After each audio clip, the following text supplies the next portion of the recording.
कहा गया है सुना गया है कोई न बोले, ज़बां दराजों को मशवरा है कोई न बोले। अजीब लुकनत पसंद हाकिम से वास्ता है, अजीब लुकनत पसंद हाकिम से वास्ता है। जो चाहता है जो सोचता है कोई न बोले।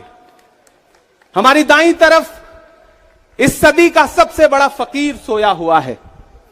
मैं उनकी समाधि से बिल्कुल करीब खड़ा होकर के संकल्प सत्याग्रह में मेरी आंखों के सामने तपती दोपहरी में बड़ी तादाद में मौजूद कांग्रेस पार्टी के सिपाहियों को सलाम करता हूं। नवरात्रि चल रही है, रमजान चल रहा है, मैं रोजे की हालत में हूं। आप तमाम साथी ऐसे होंगे जिन्होंने नवरात्रि के व्रत रखे होंगे और इस पवित्र सप्ताह के बीच में हम खड़े हैं एक हाकिम की सनक के से उपजे हुए एक फैसले के खिलाफ। दोस्तों, भारत के लोकतंत्र के लिए एक मुश्किल लम्हा है ये।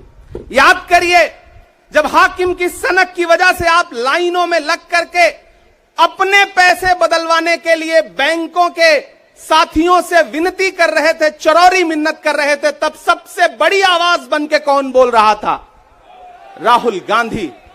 नतीजा क्या निकला? उनकी एसपीजी सुरक्षा वापस ले ली गई। याद करिए, जब गब्बर सिंह टैक्स लगा करके छोटे व्यापारियों को बर्बाद करने का सपना पाला था इस सरकार ने, तो सबसे मजबूत आवाज बन के कौन बोल रहा था? राहुल गांधी। नतीजा क्या निकला? हजारों करोड़ रुपए खर्च करके उनके पीछे ट्रोल आर्मी लगा दी गई। उनकी इमेज खराब करने के लिए जितने तरीके अपना सकती थी भारतीय जनता पार्टी उसने अपनाया। याद करिए कि जब राफेल के मुद्दे पर, राफेल में हुई लूट के खिलाफ एक अकेला शख्स पूरे देश में खड़ा होकर के चौकीदार से पूछ रहा था कि आपकी चौकीदारी का सवाल है, बताइए सच्चाई क्या है। तब उनके पीछे 55 घंटे उन्हें ईडी के ऑफिस में बिठा करके पूछताछ की गई। मेरे भाई, उस शख्स ने क्या गुनाह किया? क्या कसूर है उनका? उनका कसूर इतना है कि जब देश में नफरतें सर चढ़ करके बोल रही थी तो उस शख्स ने कहा कि मैं भारत जोड़ने के लिए अपने पैर के छालों की परवाह किए बगैर 4000 किलोमीटर चलूंगा। यह कसूर है राहुल गांधी का।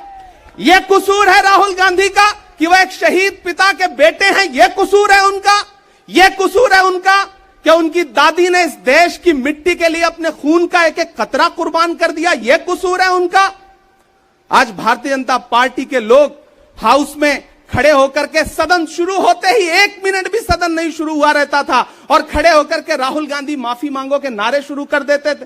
किस बात की माफी? क्योंकि वो भारत जोड़ रहे हैं, वो लोकतंत्र को बचाने की बात कर रहे हैं। अरे भाजपाइयों, माफी तो आपको मांगनी चाहिए। 15 लाख के झूठे जुमले के लिए माफी मांगो, बढ़ती हुई महंगाई के लिए माफी मांगो, अच्छे दिन के झूठे वादों के लिए माफी मांगो, लोकतंत्र को कुचलने के लिए माफी मांगो, महंगाई के खिलाफ माफी मांगो, 400 का सिलेंडर 1100 रुपए करने के लिए माफी मांगो, 58 रुपए का पेट्रोल 100 रुपए का करने के लिए माफी मांगो, हिंदू को मुसलमान से लड़ाने के लिए माफी मांगो, सिख को ईसाई से लड़ाने के लिए माफी मांगो। माफी तो तुम मांगो। और अगर तुम ये कहते हो कि राहुल गांधी ने विदेश में जाकर के भारत का अपमान किया, तो प्रधानमंत्री जी, मैं आपसे पूछना चाहता हूं कि जब दोहा में, शंघाई में, कैलिफोर्निया में, अमेरिका में खड़े होकर के आप कह रहे थे कि भारत तो सपेरों का देश है, भारत में पैदा होना तो पाप है, प्रधानमंत्री जी, माफी तो आपको मांगनी चाहिए। मैं आज प्रियंका दीदी को सुन रहा था, मेरी आंखों में आंसू थे उनका भाषण सुन करके। पिछले कुछ हफ्तों में 2 बार मेरी पलकें नम हुई। पहली बार तब हुई जब हम संसद भवन से तमाम सांसद निकल रहे थे और एकाएक हमने सीपीपी ऑफिस में देखा कि राहुल गांधी जी को 2 साल की सजा दे दी गई। उन लम्हों में मेरी आंख में आंसू थे। मैं शायर हूं तो मैं भावुक हूं, शायद इसलिए मेरी आंखें नम हो जाती हैं ऐसे लम्हों में। आज जब प्रियंका जी बोल रही थी तो मैं उन्हें सुनकर के भी मैं नम हो गया। यह जुल्म है कि जुल्म को कहता हूं साफ जुल्म। यह जुल्म है कि जुल्म को कहता हूं साफ जुल्म। क्या जुल्म कर रहा हूं? मुझे मार दीजिए। जो जख्म बांटते हैं उन्हें जीस्त पे है हक। मैं फूल बांटता हूं, मुझे मार दीजिए। फिर उसके बाद हिंदुस्तान वालों, फिर उसके बाद शहर में नाचेगा हू का शोर, फिर उसके बाद शहर में नाचेगा हू का शोर। मैं आखिरी सदा हूं, मुझे मार दीजिए। मेरे भाई, इस देश के लोकतंत्र को बचाने के लिए जो सबसे बड़ी आवाज है इस देश के, उसको मारने की, उसको कुचलने की जो कोशिश है, उसके खिलाफ आपको खड़ा तो होना पड़ेगा, आपको बोलना तो पड़ेगा। मैं कभी कभी सोचता हूं कि जब मैं कभी समाधि पर जाऊं तो क्या मुंह दिखाऊंगा महात्मा गांधी को, मैं क्या मुंह दिखाऊंगा राजीव जी को, हम क्या मुंह दिखाएंगे इंदिरा जी को, कि उनके वारिस के साथ, उनके घर के चश्मो चिराग के साथ इस तरह की अपमानजनक बातें की जा रही हैं और देश खामोश बैठा है। सवाल आपसे है, सवाल यहां बैठे हुए लोगों से नहीं है, सवाल आपसे है जो आप कांग्रेस की मोहब्बत में यहां आए हुए। मैं आपको सलाम करता हूं, मैं जानता हूं आप राहुल गांधी जी से मोहब्बत करते हैं, कांग्रेस पार्टी से मोहब्बत करते हैं, प्रियंका जी के सम्मान में आए हुए हैं, खड़गे साहब के सम्मान में आए हुए हैं, मैं जानता हूं, वरना इस तपती दोपहरी में व्रत रख के, रोजा रख करके कौन परेशान होने के लिए आता। आपको मोहब्बत है पार्टी से, लेकिन नया पाने की चाहत में पुराना छूट जाता है। तुझे अपनाऊं तो मुझसे जमाना रूठ जाता है। मोहब्बत पढ़ने लिखने में बहुत आसान है, लेकिन मोहब्बत को निभाने में पसीना छूट जाता है। मैं जानता हूं कि आप पसीने के बीच भी, आप तपती दोपहरी के बीच भी यहां बैठे हैं। क्यों? क्योंकि आपके मन में पीड़ा है, आप देख रहे हैं कि लोकतंत्र को किस तरह से कुचला जा रहा है। मेरे भाई, ये एक मुश्किल वक्त है। मैं इस मंच पर खड़ा होकर के, गांधी समाधि के इस मंच पर खड़ा होकर के पूरे देश का आह्वान करता हूं कि अब समय राहुल गांधी के सत्याग्रह का नहीं है। अब राहुल गांधी जी से आगे बढ़ करके देश के एक एक व्यक्ति के ऊपर बात आ गई है। एक ऐसी आवाज जो आपके लिए संसद में बोल रही थी, कसूर क्या था? उन्होंने प्रधानमंत्री जी के भ्रष्टाचारी मित्रों के खिलाफ आवाज उठाई। उन्होंने पूछा कि 20,000 करोड़ रुपया कहां से आया अडानी की कंपनियों में। उन्होंने पूछा कि नीरव मोदी ने, ललित मोदी ने, मेहुल चौकसी ने जो इस देश को लूटा है, उसका जवाब प्रधानमंत्री जी को देना पड़ेगा। अगर प्रधानमंत्री जी इतना कहने से आप राहुल गांधी जी की सदस्यता ले लेंगे तो हम तमाम सांसद तैयार हैं, ले लीजिए हमारी सदस्यता, लेकिन हम रुकने वाले नहीं हैं, हम झुकने वाले नहीं हैं, हम मुसलसल बोलते रहेंगे। मैं हिंदुस्तान के लोगों से कहना चाहता हूं कि हमने सहराओं में हासिल किया आसानी से, तुम समंदर में भी रहकर न मिले पानी से। ये सियासत के दिए सबके हवाले न करो, मुल्क बिक जाता है एक शख्स की नादानी से। इस शख्स की नादानी से देश बिक रहा है, लोकतंत्र मटिया मेट हो रहा है, संविधान को कुचला जा रहा है। और वो आखिरी सदा जो 7 फरवरी को गूंजी थी पार्लियामेंट में, उसको भी खामोश करने के लिए उसे संसद से निकाल दिया गया है। मैं देश से कहना चाहता हूं कि उन्होंने राहुल गांधी जी को संसद से निकाल दिया है।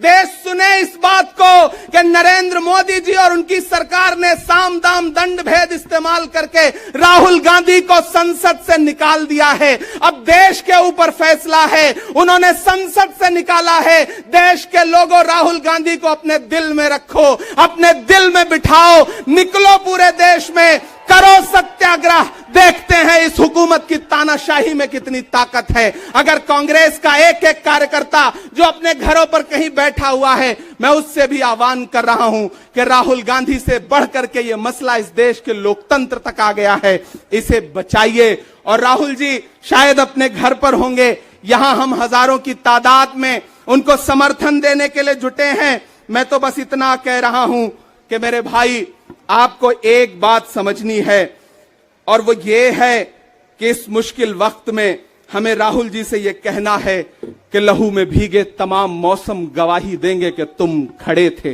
एक आखिरी नज्म सुना करके मैं आपसे विदा लूंगा कि लहू में भीगे तमाम मौसम गवाही देंगे कि तुम खड़े थे। शहर का सूरज गवाही देगा कि जब अंधेरों की कोख से निकलने वाले ये सोचते थे कि कोई जुगनू बचा नहीं है, तो तुम खड़े थे, तुम खड़े थे। तुम्हारी आंखों के ताकचों में जलती मशालों ने नई मनाजिल हमें दिखाई। तुम्हारे भाई, तुम्हारी बहनें, तुम्हारी माएं, तुम्हारी मिट्टी का जर्रा जर्रा गवाही देगा कि तुम खड़े थे। हमारी धरती के जिस्म से जब हवस के मारे ये सोचते थे कि सियाह जोंकों की तरह चिमटे तो तुम खड़े थे। तुम्हारी हिम्मत, तुम्हारी अजमत और इस्तकामत तो वो हिमालय है कि जिसकी चोटी तलक पहुंचना न पहले बस में रहा किसी के, न आने वाले दिनों में होगा। सो आने वाली तमाम नस्लें गवाही देंगी कि तुम खड़े थे, कि तुम खड़े थे। हम तमाम लोग, मैंने कहा ना बहुत सारे लोग यहां व्रत रख करके आए हुए हैं, मैं रोजे से हूं। हम तमाम लोग इस देश के लोकतंत्र को बचाने के लिए राहुल गांधी जी के साथ अलल ऐलान खड़े हैं, खड़े रहेंगे और एक एक सांस तक उनके साथ खड़े रहेंगे। ये हमारा राहुल गांधी जी से वादा है। जिसे खौफ नहीं है मुरझाने का, हम उस गुल के साथ खड़े हैं। कैसा भी दौर आए लेकिन हम राहुल के साथ खड़े हैं। कल भी खुलकर साथ खड़े थे, आज भी खुलकर साथ खड़े हैं। कैसा भी दौर आए लेकिन हम राहुल के साथ खड़े हैं। शुक्रिया। खबरों में अब तक के लिए बस इतना ही। मिलते हैं फिर ऐसे ही बड़ी खबर के साथ। तब तक के लिए नमस्कार और देखते रहिए न्यूज़ जागरूक भारत।